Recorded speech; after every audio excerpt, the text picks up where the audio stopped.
हाय दोस्तों, welcome to my channel. दोस्तों, देश सुरक्षा विदेश नीति, सिक्योरिटी फॉर द कंट्री, इसके बारे में हम जानेंगे।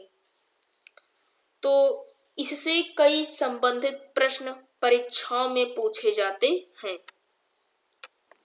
तो परीक्षाओं में पूछे जाते हैं जिसमें विद्यार्थी या बड़े लोग उस प्रश्न में हड़बड़ा जाते हैं। तो दोस्तों, ये बहुत महत्वपूर्ण प्रश्न है। इन प्रश्नों को महत्वपूर्ण समझकर वीडियो को देखें और जितने भी प्रश्न हैं वो उनको अपने दिमाग में बैठा लें, उनके उत्तर भी। दोस्तों, यदि आपने अभी तक हमारा चैनल सब्सक्राइब नहीं किया है तो सब्सक्राइब कर लीजिए और वीडियो को लाइक करिए और वीडियो के अंत तक बने रहिए। तो चलिए हम अपना वीडियो स्टार्ट करते हैं। हमारा पहला प्रश्न है, भारतीय सेना का सर्वोच्च सेनापति कौन होता है? तो भारतीय सेना का सर्वोच्च सेनापति कौन होता है? राष्ट्रपति। अगला प्रश्न, देश की वास्तविक सुरक्षा का दायित्व किस पर होता है? मंत्रिमंडल पर होता है। देश की वास्तविक सुरक्षा का दायित्व किस पर होता है? मंत्रिमंडल पर होता है। अगला प्रश्न, सेना के तीनों अंगों की निगरानी कौन रखता है? तो सेना के तीनों अंगों की निगरानी कौन रखता है? रक्षा मंत्री या रक्षा मंत्रालय। अगला प्रश्न, भारतीय थल सेना कितने कमानों में विभाजित है? तो भारतीय थल सेना कितने कमानों में विभाजित है? पश्चिमी, पूर्वी, उत्तरी, दक्षिणी, केंद्रीय। तो भारतीय थल सेना पूर्वी, पश्चिमी, उत्तरी, दक्षिणी, केंद्रीय 5 कमानों में विभाजित है।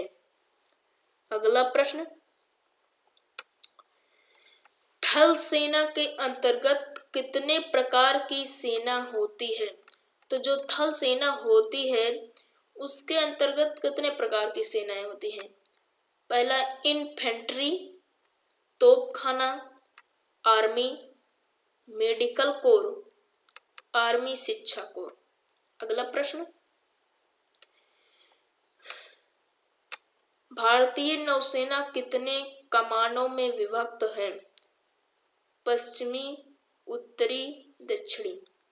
तो जो भारतीय नौसेना जल सेना को कहते हैं, तो भारतीय नौसेना पश्चिमी, उत्तरी, दक्षिणी कमानों में विभक्त है,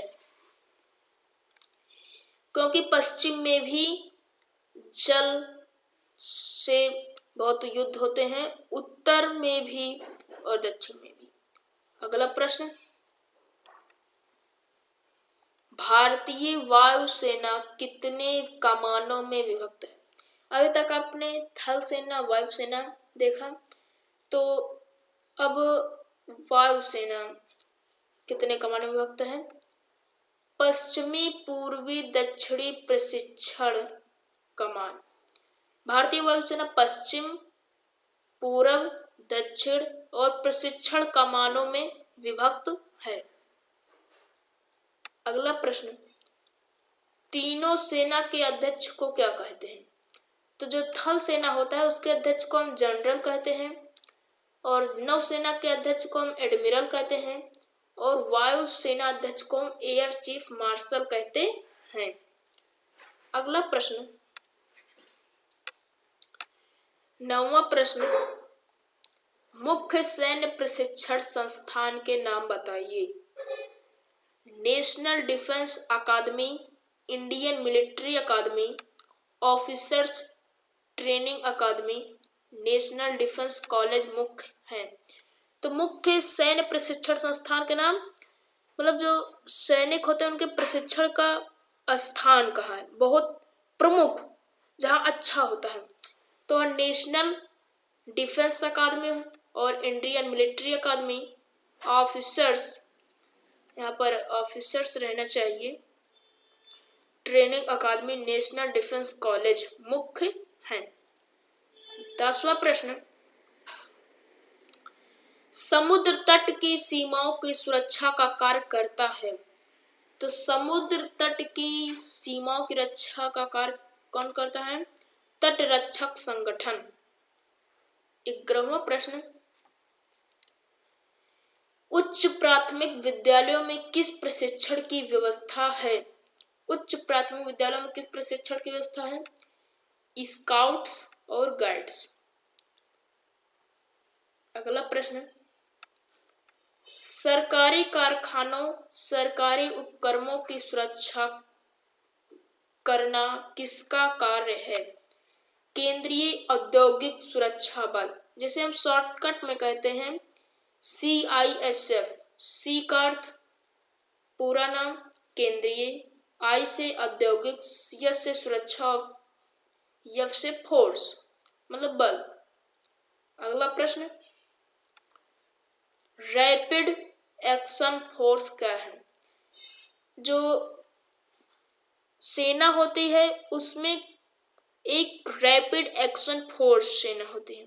इसके अंतर्गत ये जो दंगे करते हैं और भीड़ होती है उन्हीं को नियंत्रित करते हैं, रैपिड एक्शन फोर्स। अगला प्रश्न, नेशनल कैडेट कोर क्या है?